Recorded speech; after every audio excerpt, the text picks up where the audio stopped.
আজ থেকে ১৩-১৪ বছর আগে গৃহযুদ্ধ নামের দুর্ভাগ্যের চাদরে ঢেকে গিয়েছিল সিরিয়া।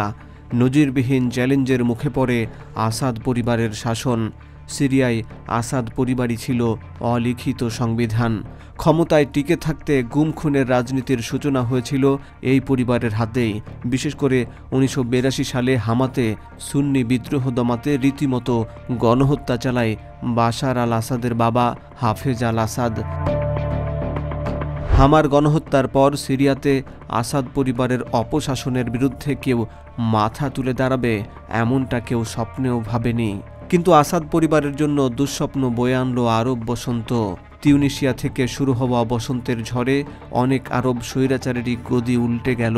বাদ যায়নি মিশর, লিবিয়া, এমনকি ইয়েমেনও। শাসকরা দেশ ছাড়ল কিংবা নিহত হলো। আরব বসন্ত প্রেরণা জোগালো নিপীড়িত সিরীয়দের মনেও। শুরু হলো আসাদ পরিবারের বিরুদ্ধে জনতার গর্জন।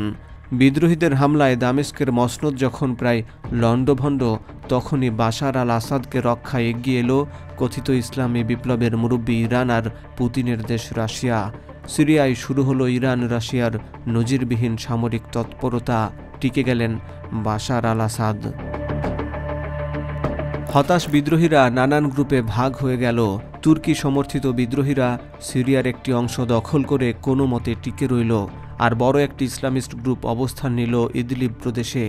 এই গ্রুপটি একসময় নুসরা ফ্রন্ট নামে পরিচিত ছিল। তারা নতুন আক্রমণের ক্ষণ গুনছিল।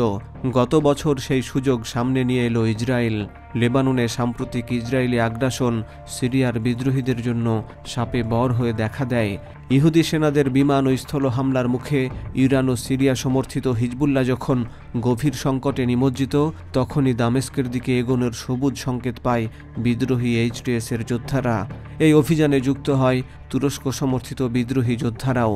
মাত্র কিছুদিনের ব্যবধানে আলেপ্পো, হামা, হোমস হয়ে বিদ্রোহীরা পৌঁছে যায় রাজধানী দামেস্কে। সিরিয়ায় নতুন ইতিহাস রচিত হয় ২০২৪ সালের ৮ ডিসেম্বর। আসাদ পরিবারের পতনের মধ্য দিয়ে মূলত সিরিয়ায় ইরান রাশিয়ার আধিপত্য চুরমার হয়ে যায়। ইরান থেকে সিরিয়া হয়ে লেবাননের হিজবুল্লাহর কাছে অস্ত্র সরবরাহের পথটি বন্ধ হয়ে যায়। কিন্তু বিদ্রোহীদের এই বিজয় আশীর্বাদ হয়ে দেখা দেয় তুরস্কের জন্য। তুর্কি পররাষ্ট্রমন্ত্রী, গোয়েন্দা প্রধান ছুটে যান দামেস্কে। বিদ্রোহী নেতাদের আশ্বাস দেয়া হয়, যত অস্ত্র দরকার আমাদের কাছে কিনতে পারো, আমরা দিতে প্রস্তুত। এমনকি নতুন সিরিয়ার সামরিক বাহিনীকেও প্রশিক্ষণ দেওয়ার আশ্বাস দেয় তুরস্ক। সিরিয়ায় তুরস্কের মূল স্বার্থ মূলত কুর্দি বিচ্ছিন্নতাবাদ দমন করা। তারা মনে করে সিরিয়ার উত্তরের কুর্দিদের সাথে তুরস্কের পূর্ব ও দক্ষিণের কুর্দিদের যোগসাজশ রয়েছে। এই কুর্দিরা তুরস্কের অখণ্ডতার জন্য হুমকি। তাই বিদ্রোহীদের বিজয় আপাতত আঙ্কারাকে দুশ্চিন্তা থেকে বাঁচিয়েছে। কুর্দিদের কাছ থেকে কিছু এলাকা এরই মধ্যে দখলে নিয়েছে বিদ্রোহী যোদ্ধারা। সিরিয়ার বিদ্রোহী নিয়ন্ত্রিত নয়া সরকার এখন বৈদেশিক সমর্থন আর বিনিয়োগ খুঁজছে। তাদের লক্ষ্য মধ্যপ্রাচ্যের সুন্নি রাজতান্ত্রিক শাসকরা। তারা জানে ইরানের চিরশত্রু সৌদি আরব, আরব আমিরাত, এমনকি কাতার থেকেও তারা সমর্থন আর বিনিয়োগ পাবে। তাই সিরিয়ার নতুন পররাষ্ট্রমন্ত্রী তার প্রথম বিদেশ সফর শুরু করেছেন সৌদি আরবকে দিয়ে। গত ১ জানুয়ারি পররাষ্ট্রমন্ত্রী আসাদ আল শাইবানির নেতৃত্বে সিরীয় প্রতিনিধি দল রিয়াদে পৌঁছায়। রিয়াদের কিং খালিদ আন্তর্জাতিক বিমানবন্দরে প্রতিনিধি দলটিকে স্বাগত জানান সৌদি প্রতিরক্ষামন্ত্রী মারাহফ আবু কাসরা ও গোয়েন্দা প্রধান আনাস খাত্তাব। পরদিন আসাদ আল শিবানি সৌদি প্রতিরক্ষামন্ত্রী প্রিন্স খালিদ বিন সালমানের সঙ্গে সাক্ষাৎ করেন।